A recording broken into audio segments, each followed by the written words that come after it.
Mr. President, may we recognize our distinguished colleague, the former Senate President, our distinguished colleague from Sorsogon, no other than Senator Francis Cheese Escudero. Yes, the gentleman from Sorsogon, Senator Francis Escudero, is recognized.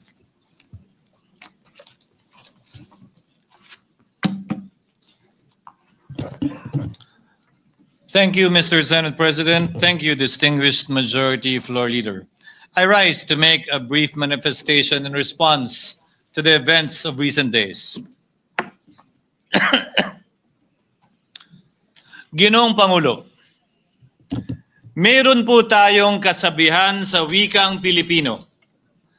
Kapag nagturo ka ng daliri sa iba, may tatlong daliri na nakaturo palagi pabalik sa iyo.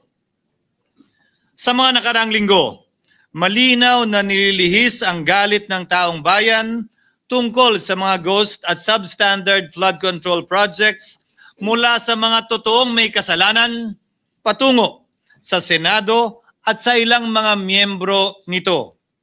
Tila pilit na ginagawang panakipbutas, ika nga at fall guy, at diversyon ang mga senador palayo sa Kamara at sa mga tunay na may sala. Klarong-klaro po ang script nito. Ipitin ang tatlong dating DPWH officials, pakantayin sa kanila, mema banggit lang na senador, habang pinagtatakpan ang mga congressman na tunay nakasabwat nila sa mga lugar na ginagalawan nila. Simple ang patunay dito. Kapanipaniwala ba na wala silang kinausap na kahit isang congressman nakaupo na totoong may hawak ng mga distrito sa lugar na ginalawan nila sa hinaba-haba ng testimonya nila dito o sa Kamara? Banggit sila ng banggit, name drop sila ng name drop ng pangalan ng senador.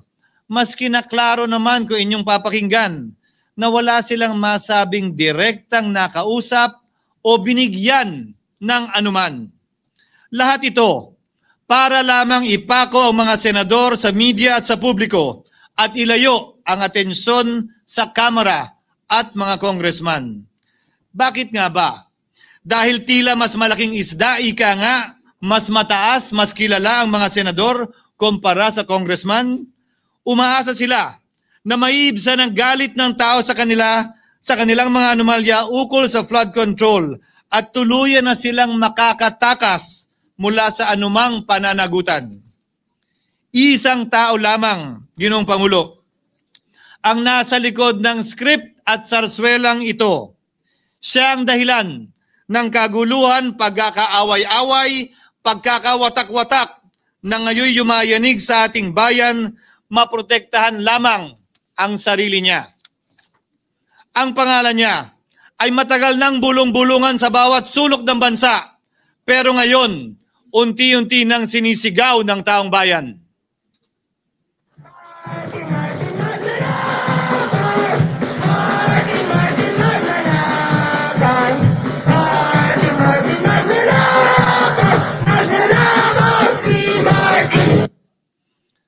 Pero Ginoong Pangulo, minamahal kong kasamahan, bakit tila sa Kamara, dito mismo sa Senado, at sa ilang media, ay hindi pa din nila kayang sambitin ang pangalan niya?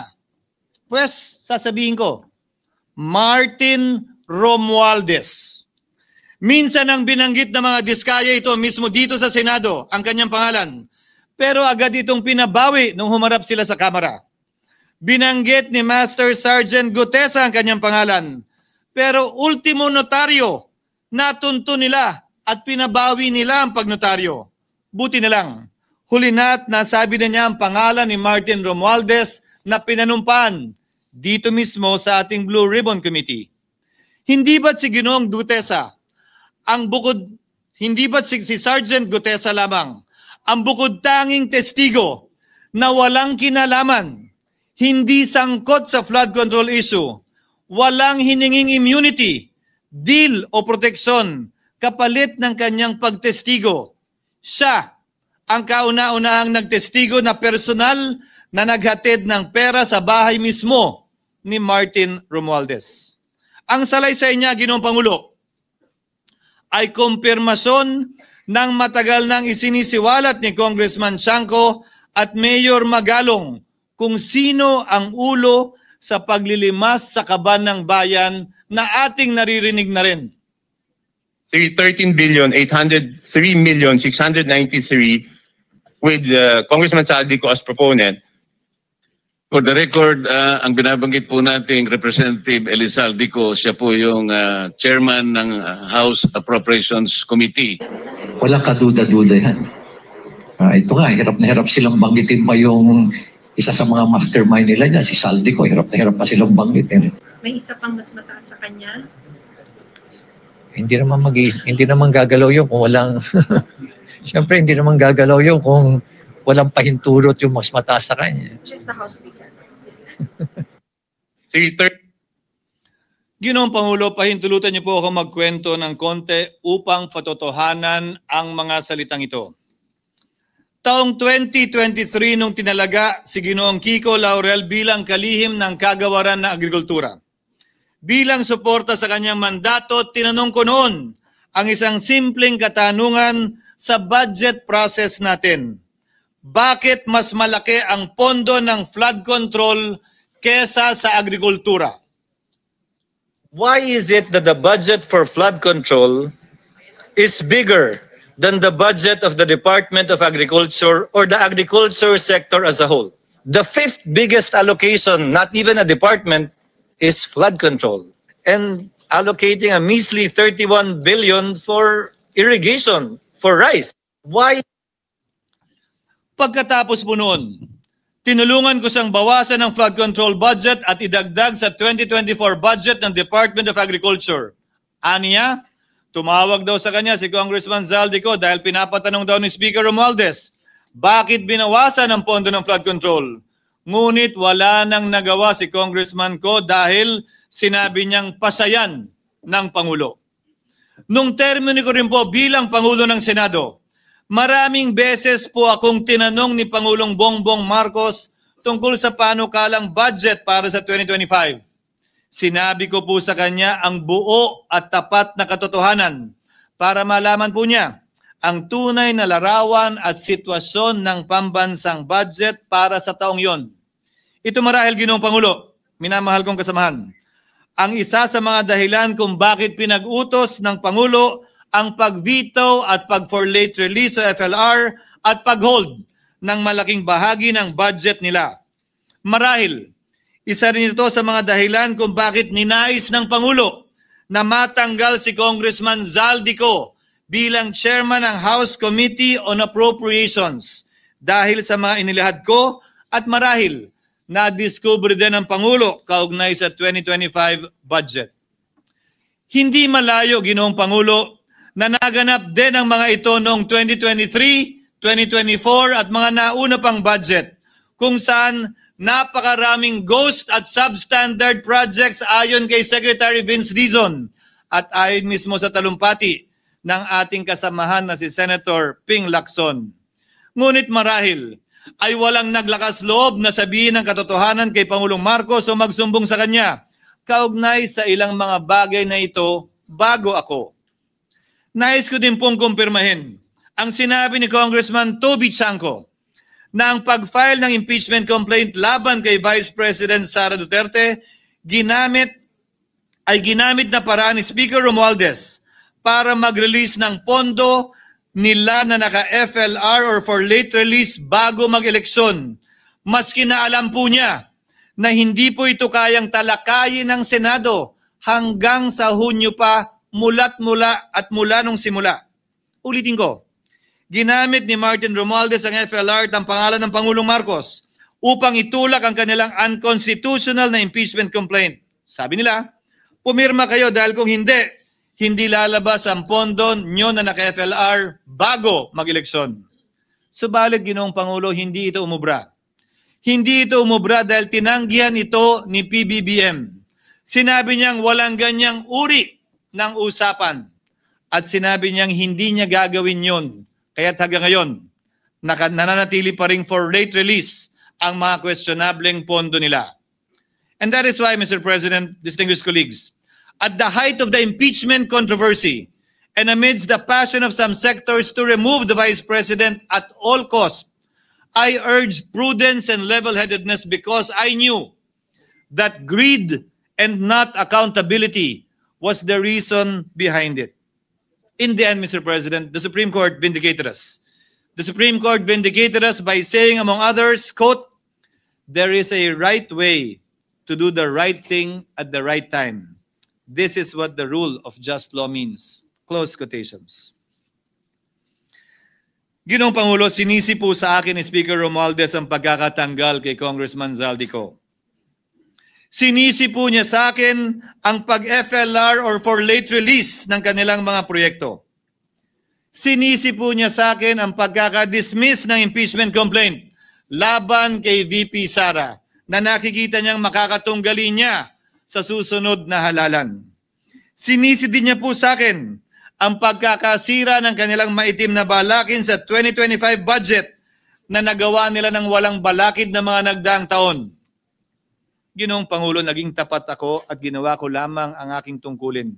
Kung ano ang tingin kong tama at nararapat para sa bansa at sa sambayanan. Subalit, sa kabila po nito, nagsimula na ang lahat ng bira, paninira at kaso laban sa akin at sa Senado. At ang nasa likod ng lahat ng ito, walang iba kung hindi si Martin Romualdez. Ika nga ni Mayor Magalong na ngayon lamang nakita ko sinisiraan na rin ngayon. Bakit ko ba nilabanan at binisto sila Speaker Romualdez mula noon hanggang ngayon kung kasabwat at kasapakat lang din nila ako? Hindi ko po gagawin yun. Ang nagsangkig ng tennis court ang nasabing gusali sinimulang pinatayo noong ika-6 ng Oktubre taong 2022 at ang kontraktor ang St. Gerard Construction na pagmamayari ng mga diskaya na nasangkot ngayon sa mga maanumalyang flood control projects. Dahil dito, kwenasyon ng ilan ang pagiging special advisor ni Mayor Benjamin Magalong sa ICI. Lalabanan ko ba yung ang lalakas na yan, sila Speaker? Lalabanan ko ba yung mga mayayaman na yan? Kung ako'y bulok, I fought for what is right. Ano nga ba ang ginawa nila sa akin? Una, hinalungkat ang isyu ng campaign contribution na tinanggap ko mula sa isang individual na may-ari ng kumpanyang nakakuha ng kontrata sa gobyerno. Inipit niya ang budget ng COMELEC sa Kamara dahil dito at binusisi ang di umano kaso kong ito. Subalit, Ginoong Pangulo, tulad ng sinabi ko sa simula ng aking talumpati, kapag ka nagturo ka ng daliri kanino man, may 3 daliring nakaturo pabalik palagi sa iyo. Anong nangyari? Hindi ba't biglang may lumabas na ulat ang PCIJ na ang dami naman palang opisyal, hindi lang senador, mas mataas pa ang tumanggap din ng ganung uri ng kontribusyon noong 2022 elections? Ang tanong ko ay simple. Kung legal at walang mali sa ginawa nila, edi dapat legal din at tama ang ginawa ko. Pero bakit ako lang ang iniimbestigahan tungkol dito? Higit pa doon, Ginoong Pangulo, hindi ba tayon kay Mayor Magalong merong 67 na miyembro ng Kamara na kontraktor? Ito po ay mga miyembro ng Kamara na may construction firm na nakakuha ng kontrata sa gobyerno. Kung bawal talaga ito, ibig sabihin ba niyan, bawal na nilang gastusin ang sarili nilang pera para sa kanilang sariling kandidatura? Bakit hindi din binubusisi yun? Bakit hindi inaalam yun? Ako lang talaga? Pangalawa, inintriga ni Martin Romualdez ang dating liderato ng Senado dahil sa pagkakaupo at pagdinig ni Senator Marcoleta sa Blue Ribbon Committee dahil marahil sa pananaw niya ay hindi siya safe kay Marcoleta. Ngunit, Ginoong Pangulo, sa hindi niya inaasahang pagkakataon, nung araw ding yun, nagsalita ang mga diskaya, pinangalanan ng 17 congressman na kasosyo niya, kabilang ang pagbanggit na naman ng pangalan ni Martin Romualdez. Karamihan sa mga kawani ng DPWH na nabanggit sa itaas ay paulit-ulit na binabanggit ang delivery ng pera ay para sa kay Zaldico na dapat at least 25%. Si Kong Marvin Rillo naman ay ilang beses na binabanggit ang pangalan ni Speaker Martin Romualdez bilang kanyang malapit na kaibigan. Isa na naman po itong patunay, Ginoong Pangulo. kapag ka nagturo ka ng daliri sa iba, may 3 daliring nakaturo pabalik sa'yo.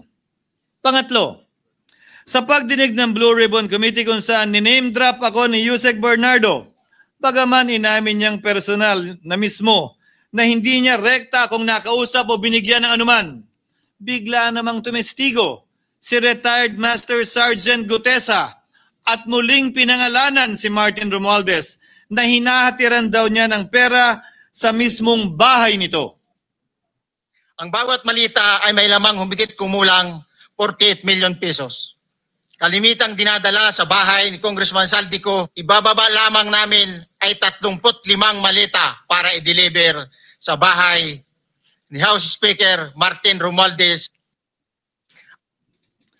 Gamit ang script niya sa pagturo sa akin, ayan na naman. May 3 daliring nakaturo palagi pabalik sa kanya tuwing ginagawa niya yan. Ulitin ko po for the record, Ginoong Pangulo, ang sinabi ni retired Master Sergeant Gutesa. 35 maleta ng pera na naglalaman na mahigit kumulang 48 milyong piso bawat isa o kulang-kulang 1.7 billion pesos sa isang delivery. Ay di umano hinatid niya sa iba't ibang bahay, sa iba't ibang pagkakataon ni Martin Romualdez. Subalit, sa kabila ng lahat ng ito, hindi ba nakapagtataka? Bakit hindi sinasama si Martin Romualdez sa anumang investigasyon? DOJ man, NBI man, AMLAC man. No ako po ay pinuntahan, no ako po ay dumalo sa imbitasyon ng ICI bilang resource person. Binanggit ko at tinanong ko din ito sa kanila. Ganito ba katindi ang kapangyarihang hawak ni Martin Romualdez? Na bagaman hindi siya speaker, tila the name that cannot be mentioned pa din siya at nagagawa pa din niya ang nais niya kaugnay sa isang mapamiling hustisya o selective justice. Halimbawa, bakit ang daming kondisyon bago ipasok ang mga diskaya na nagpangalan sa maraming congressman sa witness protection? Pero pag si Alcantara, Hernandez at Bernardo, walang ganong kaparehong kondisyon.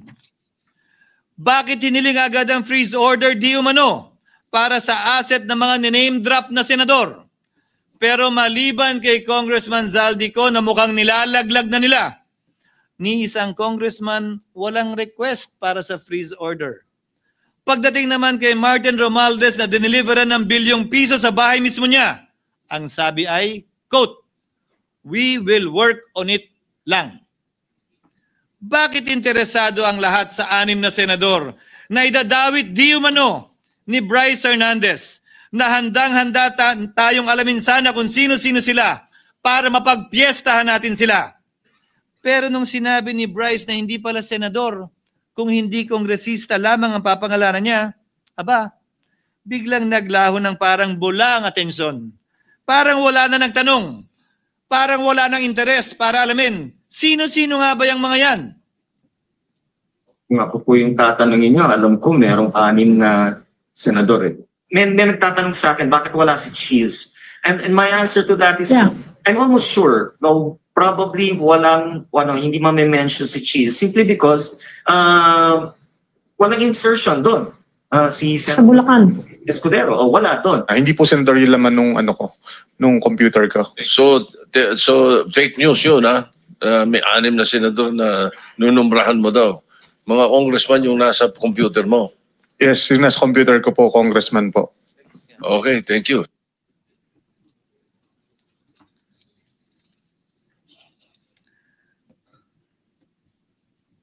Nagkataon lang ba, Ginoong Pangulo, na ang mga nakaupong senador na dinidiinan sa ngayon ay ang dating Pangulo, dating pro tem, dating punong mayoriya ng Senado, na lahat nagkataon din lang ba na bumoto kontra sa depektibong impeachment ni Vice President Duterte o talagang tinumbok lang kami? In other words, Mr. President, are we truly for transparency and accountability, or are we merely offering a politically convenient sacrificial lamb in an attempt to appease the rage of the people? What is painful, Mr. President, is that along the way, reputations have been disparaged and tarnished. Innocent persons have been implicated, and the Senate is slowly but surely being destroyed. Nagkataon lang po ba na ang lahat ng ito o ito'y sumusunod sa isang script, direksyon at basbas ni Martin Romualdez? Sa kanyang script na naglalayong ilihis ang galit ng bayan mula sa kanya at sa mga kasabwat niya at ituro ito sa Senado at mga senador. Ginoong Pangulo, ang script at sarswelang ito ay di uubra dahil napakalayo po nito sa katotohanan. Napakasama sa panlasa at tinitiyak ko sa inyo, hindi po ito matatanggap at lulunukin ng sambayanang Pilipino. I've been in public service for 27 years. I've never been accused nor charged with corruption. This is the sterling record which they are trying to tear down, and I tell you, they will not succeed. I will defend myself, Mr. President, against these malicious and false allegations. In fact, I have already filed and will be filing necessary and appropriate charges against my accusers and prove them wrong. And with the help of the Almighty, I will be vindicated and declared innocent, I am sure. Kaya ko po ipagtanggol ang sarili ko, Ginoong Pangulo. Ngunit, Ginoong Pangulo, sino po ang nagtatanggol sa ating institusyon? Kaya't ang aking tanging hiling po sana sa inyo, Ginoong Pangulo, at sa ating mga kasamahan sa Senado. Labanan po ninyo at huwag niyong pahintulutang ang mapamiling hustisya na lantarang nangyayari sa harap natin ngayon. For what is happening now is selective justice and mob justice. Members of the Senate have been thrown off a cliff before the court of public opinion in an attempt to mollify the people's rage, thereby covering up the real perpetrators and giving them a chance to get away. Mr. President, I will not allow justice to be weaponized against the innocent to protect the guilty, because this corrodes the legitimacy of the law before our people's eyes. Wala pong naniniwala, bagkos lahat nagtatanong, bakit walang congressman nakasama sa investigasyon? But what about the other congressmen in Bulacan? Why haven't they been questioned? Called out, yeah. You think that they do not know what's going on? Ginoong Pangulo, mga minamahal kong kasamahan, huwag po tayong sumunod sa script ni Martin Romualdez. Labanan po natin ang script na ito. Pasagutin at imbestigahan lahat ng niname drop at nabanggit, congressman man, senador man at iba pang opisyal, at dapat kasama dito si Martin Romualdez. Ginoong Pangulo, hindi ba natin nakikita na pili tayong pinag-aaway-away? Mayaman, mamamayan laban sa lingkod bayan, lokal laban sa nasyonal na opisyal, congressman laban sa kapwa congressman, at ngayon, senador laban sa kapwa senador, pamilya laban sa pamilya, Pilipino laban sa kapwa Pilipino. Ginoong Pangulo, tandaan po natin, mas madaling manipulahin at ang nag-aaway at nagkakawatak-watak na bansa. At ito ang eksaktong gusto nilang mangyari. Ito, sa aking paniniwala, ay bahagi pa din ng script at sarswela na nais palaganapin ni Martin Romualdez upang lituhin, guluhin, linlangin at sirain ang ating lipunan at bansa para lamang huwag siyang mabisto. Sana ay huwag nating payagang mangyari ito. Ginoong Pangulo, tulad ng sinabi ko sa simula ng aking talumpati, sa kada mapang-akusa at mapanghusgang daliri na ituturo ninyo sa inyong kapwa, lalo na kung walang basehan, merong 3 daliring palaging nakaturo sa iyo pabalik. Sana po, maging mapanuri tayo. Huwag dali-daling magturo at maghusga dahil lamang sa napakinggan. Huwag tayong sumabay, kumampi, at magpadala sa script at sarswela ni Martin Romualdez. Kung kayo ay kakampi ni Martin Romualdez, pues sumunod kayo sa gusto nila. Una, maniwala kayo sa mga sinasabi ng testigo niya na nagtuturo lamang sa mga senador. Pangalawa, ibuhos niyo ang galit niyo sa Senado at ng mga senador at palayo kay Martin at sa mga congressman. Pangatlo, pagdudahan at sirain niyo si Sergeant Gutesa na bukod tanging hindi nakinabang at walang bahid at hiningi anumang kapalit sa pagsabi ng katotohanan. Pangapat, huwag niyong payagang mabanggit man lang ang pangalan ni Martin Romualdez. Panglima, huwag niyong payagang ipatawag si Martin Romualdez sa anumang investigasyon. Pang-anim, huwag niyong payagang imbestigahan si Martin Romualdez at mga kasamahan niya saan mang lugar. Ako, Ginoong Pangulo, hindi ako kakampi ni Martin Romualdez. Kaya lalabanan ko siya at lahat ng panglilinlang niya. Una, papatunayan kong hindi totoo ang mga panggigipit at paninira ng mga testigo niya laban sa akin at mga senador. Pangalawa, tututulan ko ang paglilihis at diversyon na ginagawa niya palayo sa kanya at sa Kamara. Pangatlo, hindi ko papayagang sirain ang mga senador pag away-awayin tayo at sirain ang institusyon ng Senado. Pangapat, pinaniniwalaan ko at saludo ako kay Sergeant Gutesa at iba pang katulad niya sa paglabas ng katotohanan. Panglima, hindi ako matatakot banggitin ng paulit-ulit ang kanyang pangalan, Martin Romualdez. At ipaglalaban kong ipatawag at imbestigahan si Martin Romualdez at lahat ng kanyang mga kasangkot at kasama. Ginoong Pangulo, mga minamahal kong kababayan, kung nais niyong lumitaw ang katotohanan, kung nais niyong panagutin ang tunay na salarin, kung nais po niyong makulong ang tunay na may kasalanan, huwag ninyong kampihan si Martin Romualdez. Punitin natin ang script ni Martin Romualdez at higit sa lahat, huwag magpadala, huwag sabayan, huwag maniwala sa sarswela na nilalako ni Martin Romualdez. Maraming salamat po, Ginoong Pangulo, at magandang hapon po sa ating lahat. Thank you, Senator Francis Chis Escudero. Majority Leader. Yes, for a minute suspension, Mr. President. Session is suspended for 1 minute.